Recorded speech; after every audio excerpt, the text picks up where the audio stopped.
మా కోరికలు తీరాయి. ఈ సత్కారాలతో మేము సంతోషించాం. ఇక మేము మా రాష్ట్రాలకు బయలుదేరుతాం. అనుజ్ఞ ఇవ్వు అన్నారు. వారి మాటలు విని ధర్మరాజు సంతోషంగా అంగీకరించాడు. పాండవులు అన్నగారి మాటను పాటించి దగ్గరుండి ఒక్కొక్క రాజును ప్రత్యేకంగా పంపించారు. సాగనంపాలి కదా. ధృష్టద్యుమ్నుడు విరాటుణ్ణి పంపించాడు. అర్జునుడు ద్రుపదుణ్ణి పంపించాడు. భీముడు భీష్ముడిని ధృతరాష్ట్రుణ్ణి పంపించాడు.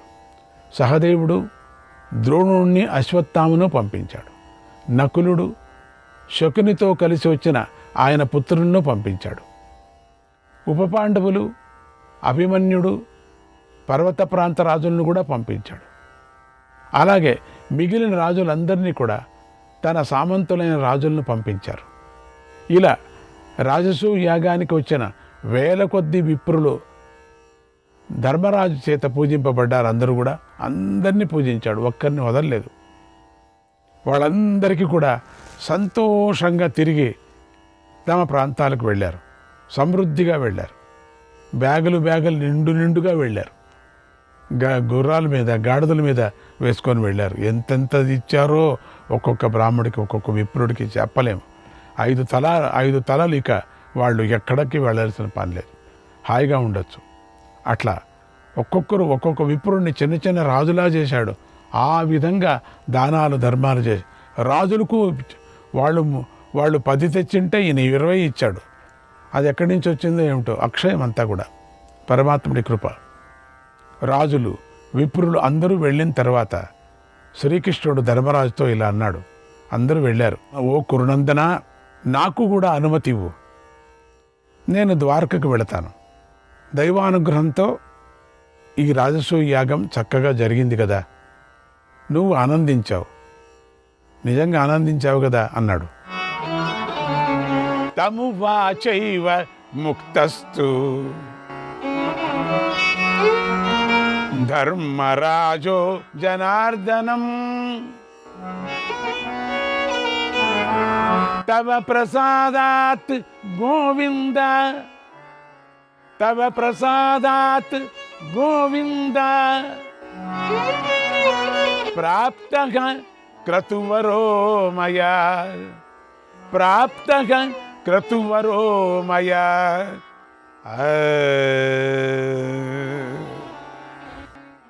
అప్పుడు ధర్మరాజు శ్రీకృష్ణుడితో, ఓ కృష్ణ, నీ అనుగ్రహంతోనే నేను ఈ రాజసూయ యాగాన్ని పూర్తి చేశాను. నీ అనుగ్రహంతోనే ఈ రాజులందరూ నాకు వశమయ్యారు.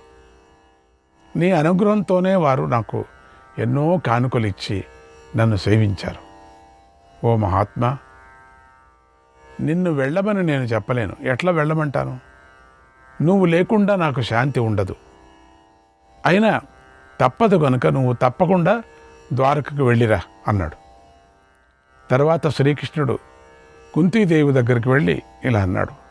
అత్త, నీ పుత్రులు సామ్రాజ్యాన్ని పొందారు, ధనవంతులయ్యారు, కార్యసిద్ధిని పొందారు, సంతోషించు. ఇక నేను ద్వారకకు వెళతాను, అనుమతించు అన్నాడు. తర్వాత శ్రీకృష్ణుడు సుభద్రకు ద్రౌపదికి కూడా మళ్ళీ వస్తానని చెప్పి మళ్ళీ మనం కలుసుకుందాం అని వీడ్కోలు చెప్పి అంతఃపురం నుండి బయటకు వచ్చాడు. తర్వాత స్నానాన్ని జపాన్ని ముగించుకున్నాడు. విప్రుల ఆశీస్సులు పొందాడు. అప్పుడు దారుకుడు రథాన్ని సిద్ధం చేసుకొని అక్కడికి వచ్చాడు. శ్రీకృష్ణుడు ఆ రథంపై గల గరుడ కేతనాన్ని చూసి ప్రదక్షిణం చేసి రథమెక్కాడు. ద్వారకకు బయలుదేరాడు. సాత్యకి కృతవర్మ ఇద్దరు రథమెక్కి చామరాలతో శ్రీకృష్ణుడిని వీచారు. బలరాముడు, వేల కొద్ది యాదవులు ధర్మరాజు చేత పూజింపబడి వెనుక రథంలో ద్వారకకు వెళ్ళారు. వెళుతూ ఉన్నాడు. ఆ రాజులు వెళుతున్నారు. ధర్మరాజు బంగారు సింహాసనం నుండి పైకి లేచి తమ్ములందరితో కలిసి కాలినడకతో వాసుదేవుడి వెంట వెళ్ళారు. అంత దూరం వెళ్ళారు. అప్పుడు శ్రీకృష్ణుడు ఒక్క క్షణం రథాన్ని ఆపించాడు. నడుచుకుంటూ వస్తున్నటువంటి ధర్మరాజుతో ఇలా అన్నాడు, ఓ రాజా, నిత్యము జాగ్రత్తతో ప్రజలను రక్షిస్తూ ఉండు. ప్రాణులు వర్షం కోసమే మేఘాన్ని ఆశ్రయించి ఉంటాయి. దేవతలు రక్షణ కోసమే ఇంద్రుణ్ణి ఆశ్రయించి ఉంటారు. అలాగే నీ బంధువులు కూడా రక్షణ కోసమే నిన్ను ఆశ్రయించి ఉన్నారు. వారిని అందరిని రక్షించు అని శ్రీకృష్ణుడు ధర్మరాజు వద్ద సెలవు తీసుకున్నాడు. ధర్మరాజు అలాగే నీ మాట పాటిస్తానని శ్రీకృష్ణుడి వద్ద సెలవు తీసుకున్నాడు. అంటే అంతవరకు సాగనంపాడు. ఎంతవరకు కనపడతాడో అంతవరకు, ఎంతవరకు సాధ్యమైతే అంతవరకు నడుచుకొని వచ్చాడు. ఇక తర్వాత ఆ రథం ఎంతవరకు కనపడతాం అంతవరకు ఉన్నాడు. తర్వాత ఇద్దరు తమ తమ భవనాలకు వెళ్ళారు. శ్రీకృష్ణుడు ద్వారకకు వెళ్ళిన తర్వాత ఆ దివ్యమైన మయసభలో దుర్యోధనుడు, శకుని మాత్రమే కొంతకాలం పాటు ఉన్నారు. శ్రీకృష్ణాయ పరమాత్మనే నమః. 46వ అధ్యాయం. రాజసూయ యాగాన్ని ఎవరూ చేయలేరు. అది అతి దుర్లభమైనది, యజ్ఞాలన్నిటిలో శ్రేష్టమైనది. అటువంటి యాగాన్ని ధర్మరాజు చేశాడు. యాగం పూర్తి అయిన తర్వాత వ్యాస మహర్షి శిష్యులతో కలిసి ధర్మరాజు వద్దకు వచ్చాడు. ధర్మరాజు వెంటనే ఆసనం నుండి పైకి లేచి తమ్ముళ్ళతో కలిసి ఆయనకు ఎదురు వెళ్ళారు. ఆయనకు భక్తి శ్రద్ధలతో పూజించాడు. అప్పుడు వ్యాస భగవానుడు ఆసనం మీద కూర్చున్న తర్వాత ధర్మరాజును కూర్చోమని ఆజ్ఞాపించాడు. నువ్వు కూడా కూర్చొని. ఆయన ఆజ్ఞతో పాండవులందరూ తమ ఆసనాలతో కూర్చున్నారు. తర్వాత వ్యాస భగవానుడు ఇలా అన్నాడు, ఓ కుంతీ కుమార, అదృష్టం కొద్దీ లభించరాని సామ్రాజ్యాన్ని పొందావు, వృద్ధి చెందుతున్నావు, కౌరవులందరినీ వృద్ధి పొందిస్తున్నావు. చాలా సంతోషంగా ఉంది. నన్ను పూజించావు. ఇక నేను కూడా వెళతాను, నాకు అనుమతి ఇవ్వు అన్నాడు. అప్పుడు ధర్మరాజు ఆయన పాదాలు పట్టుకొని, ఓ మహాత్మా, నాకు సందేహం ఒకటి కలిగింది. దాని గురించి నాకు కొంచెం నా సందేహాన్ని నివారణ చేయి. దానిని మీరు తప్ప ఎవరూ తీర్చలేరు. దానిని మీకు చెబుతున్నాను, దానిని మీరే తీర్చండి. పిడుగుపాటు మొదలైన ఉత్పాతాలు దివ్యాలు అని, ధూమకేతువు మొదలైన ఉత్పాతాలు అంతరిక్షాలు అని, భూకంపము మొదలైనటువంటి పార్థివాలు అని, ఇలా ఉత్పాతాలు 3 రకాలుగా ఉంటాయి. ఏది 3 రకాలు మనం చెప్పుకుందాం, మళ్ళీ చెప్పుకుందాం. 3 రకాలు: పిడుగుపాటు మొదలైన ఉత్పాతాలు, అవి దాని దివ్యాలు అని, ధూమకేతు మొదలైన ఉత్పాతాలు ఆంతరిక్షాలు అని, భూకంపము మొదలైనవి పార్థివాలు అని, ఇలా ఉత్పాతాలు 3 రకాలుగా ఉంటాయని నాకు నారద మహర్షులు వారు చెప్పారు. శిశుపాలుడు మరణించటంతో, చూసారా, అనుమానం వచ్చేసింది, నాకు తెలుసు వస్తుందని. శిశుపాలుడు మరణించటంతో ఆ ఉత్పాతాలు ఏమైనా శాంతించాయా నాకు చెప్పండి అని అడిగాడు. అన్ని ఉత్పాతాలు వచ్చాయి కదా. ఆ మాట విని వ్యాస భగవానుడు ఇలా అన్నాడు, ఓ ధర్మరాజా, అవి శాంతించలేదు. వీటి ఫలితం 13 ఏళ్ళు ఉంటుంది. దాని ఫలితం 13 ఏళ్ళు ఉంటాయట ఈ ఉత్పాతాలంతా. ఆ తర్వాత శత్రువులందరూ కూడా నశిస్తారు. శత్రువులు ఎవరెవరు ఉన్నారో తగిన సమయం వస్తుంది. అప్పుడు నువ్వే సమస్త నాశనానికి కారణమవుతావు. నువ్వే కారణమవుతున్నావు. దుర్యోధనుడు ఘోరమైన తప్పును చేస్తాడు. అప్పుడు భీమార్జునులు తిరుగులేని పరాక్రమాన్ని చూపిస్తారు. అప్పుడు జరిగిన యుద్ధంలో రాజులందరూ ఒకరితో ఒకరు యుద్ధం చేసుకొని మరణిస్తారు. ఓ ధర్మరాజా, రేపు తెల్లవారుజామున వచ్చే కలలో నువ్వు నీలకంఠం భవం స్థాణుం కపాలిం త్రిపురాంతకం కపాలిం త్రిపురాంతకం ఉగ్రం రుద్రం పశుపతిం, ఉగ్రం రుద్రం పశుపతిం, మఖాదేవముమాపతిం, మఖాదేవముమాపతిం, హరం శర్వం వృషం శూలం, హరం శర్వం వృషం శూలం, పినాకిం కృత్తివాససం, పినాకిం కృత్తివాససం. వృషభధ్వజుడు, నీలకంఠుడు, శివుడు, స్థాణుడు, కపాలి, త్రిపురాంతకుడు, ఉగ్రుడు, రుద్రుడు, పశుపతి, మహాదేవుడు, ఉమాపతి, హరుడు, శర్వుడు, వృషుడు, శూలి, పినాకి, చర్మవసుడు అయినటువంటి పరమేశ్వరుని చూస్తావు నువ్వు కలలో. ఆ పరమశివుడు పితృదేవతలకు ఆశ్రయమైన దక్షిణ దిక్కును ఎల్లప్పుడూ చూస్తూ ఉంటాడు. అలా ఆయనను నువ్వు కలలో చూస్తావు. ఇక దాని గురించి నువ్వు చింతించకు. కాలాన్ని ఎవరూ దాటలేరు. నీకు శుభం జరుగుగాక. నేనిక కైలాసానికి వెళుతున్నాను. నువ్వు ఇంద్రియ నిగ్రహం కలిగి ఉండు, జాగ్రత్తగా ఉంటూ నీవు భూమిని చక్కగా పాలించు అని వేదవ్యాస భగవానుడు శిష్యులతో కలిసి కైలాస పర్వతానికి వెళ్ళాడు. తాతగారు వెళ్ళిన తర్వాత ధర్మరాజు ఆయన మాటలను గుర్తు చేసుకొని ఎంతో బాధపడ్డాడు. ఏంటి, నేనే కారణమవుతానా ఈ ఎన్ని నాశనానికి? పౌరుషంతో దైవాన్ని అడ్డుకోలేం, అది సాధ్యం కాదు. వ్యాస మహర్షుల వారు చెప్పింది జరిగే తీరుతుంది అని ఎంతో చింతించాడు. ఎంతగానో బాధపడ్డాడు. ఏంటి, నేనే కారణమవుతానా? వెంటనే పక్కనే ఉన్నటువంటి తమ్ముళ్ళతో ఇలా అన్నాడు, ఓ సోదరులారా, ఇప్పుడు వ్యాస మహర్షుల వారు చెప్పింది మీరు విన్నారు కదా. ఆయన ఆ మాటే చెప్పిన వెంటనే నాకు అప్పుడే మరణించాలనిపించింది. ఎందుకు మరణించాలనిపించింది? రాజులందరి వినాశానికి విధి నన్నే కారణం చేస్తుంటే నేనేకి ఎందుకు జీవించాలి? నేను జీవించే ప్రయోజనం ఏంటి? ఇంతమంది రాజుల్ని కూడా చంపేటువంటి నాకు కలిగితే నేను ఎందుకు ఉండాలా? నేను బ్రతికుండి ఏం ప్రయోజనం? ఎవరికి ఉపయోగపడనటువంటి జన్మ వ్యర్థం కదా, అందుచేత నేను మరణిస్తాను అన్నాడు.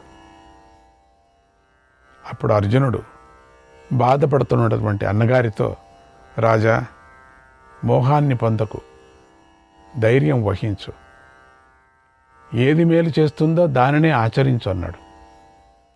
అప్పుడు ధర్మరాజు వ్యాస భగవానుడి మాటలనే తలుచుకున్నాడు. బాగా ఆలోచించి మనస్సులో ఒక స్థిరమైన నిర్ణయం చేసుకొని ఇలా అన్నాడు, నాయనలారా, మీ అందరికీ శుభం కలుగ్గాక.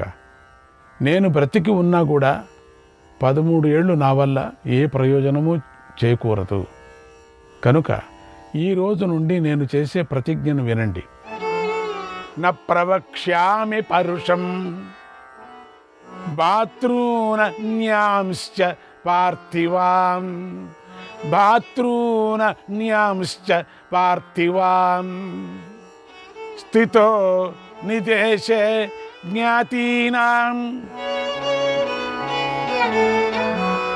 యోక్షే తత్ సముదాహరన్, యోక్షే తత్ సముదాహరన్. నేను సోదరుల గూర్చి పరుషంగా మాట్లాడను. ఇతరుల రాజులను ఉద్దేశించి నేను కఠినంగా మాట్లాడను. జ్ఞాతుల, బంధువుల ఆజ్ఞను పాటిస్తాను. వారు అడిగినవన్నీ ఇస్తూ ఉండటంలోనే ఆసక్తి నేను కలిగి ఉంటాను. ఏవం మే వర్తమానస్య, ఏవం మే వర్తమానస్య స్వసుతేష్వితరేషు చ, స్వసుతేష్వితరేషు చ భేదో న భవితా లోకే, భేదో న భవితా లోకే, భేదమూలోకి విగ్రహ భేదములోకి విగ్రహ. ఇలా నడుచుకుంటున్నా నాకు నా కుమారుల పట్ల భేదభావం, కొట్లాటాలు, పోట్లాటాలు కలుగకుండా ఉండుగాక, ఇతరుల పట్ల భేదభావం కలుగకుండా ఉండుగాక, గొడవలు రాకుండా ఉంటాయి. లోకంలో విరోధం కలగటానికి కొట్లాటలు, పోట్లాటలే కారణం కదా. కనుక నేను ఈ రోజు నుంచి వాటి జోలికి పోనే పోను శపథం చేశారు. విగ్రహం దూరతో రక్షణ్, విగ్రహం దూరతో రక్షణ్, ప్రియాణ్యేవ సమాచరన్, వాచ్యతాం న గమిష్యామి, వాచ్యతాం న గమిష్యామి, లోకేషు మను దర్శభా, లోకేషు మను జర్షభా. ఓ ఉత్తమ పురుషులారా, వైరభావాన్ని దూరంగా ఉంచుతూ అందరికీ ప్రియాన్ని ఆచరిస్తూ ఉంటాను. అప్పుడు నాకు లోకంలో నింద కలగదు, ఎవరూ నన్ను నిందించరు, శత్రువుగా చూడరు అన్నాడు. అందుకని ఆ రోజు నుంచి ఆయన మౌనంలో వెళ్ళిపోయాడు. ఎంత కావాలో అంత మాట్లాడతాడు. విధి ఎట్లా అవుతుందో అట్లా నడుస్తూ ఉంటాడు.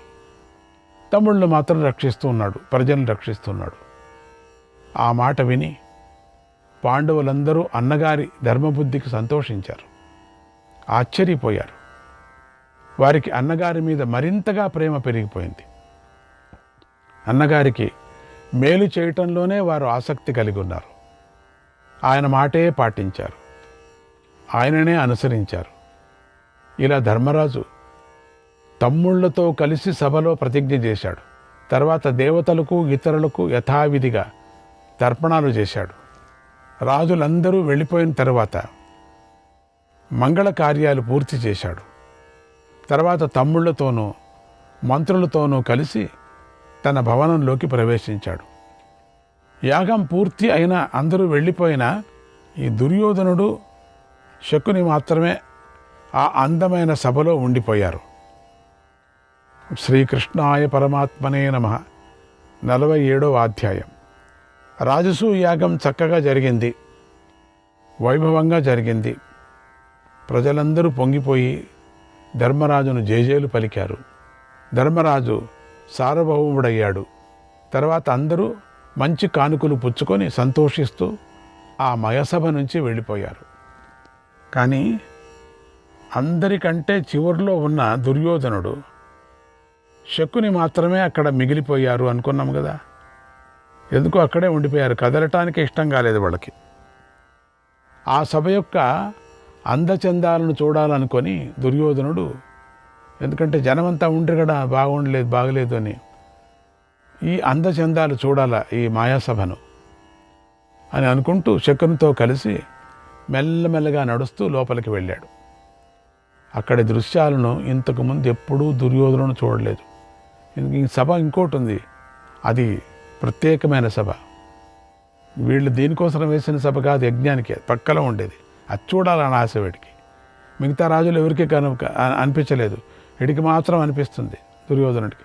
ఎట్లన్నా కానీ ఆ సభను చూడాలని శకునితో చెప్పాడు, మామ నేను వచ్చింది పని నీకు తెలుసా, రాజసూయ యజ్ఞానికి రాలేదు నేను.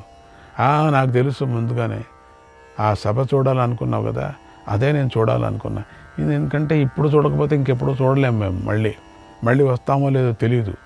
అందుకని మామ మనం వెళదామా అని. ఒక కుంటుకాలు, ఒక కుంటు కన్ను అంటే గుడ్డి కన్ను నడుచుకుంటూ సభ చూడటానికి వెళ్ళారు ఇద్దరు. దుర్యోధనుడు భావభావంగా వెళుతున్నాడు, చాలా ఠీ అని అంతా దున్నపోతుకు అలంకారం చేసినట్టుగా వెళతారే అట్లా వెళుతున్నాడు. అక్కడి దృశ్యాలని ఎంతకుమంది ఎక్కడా చూడలేదు. మావా చూడు మావా ఎట్లుందో, ఏమైపోయారు చూడు మావా.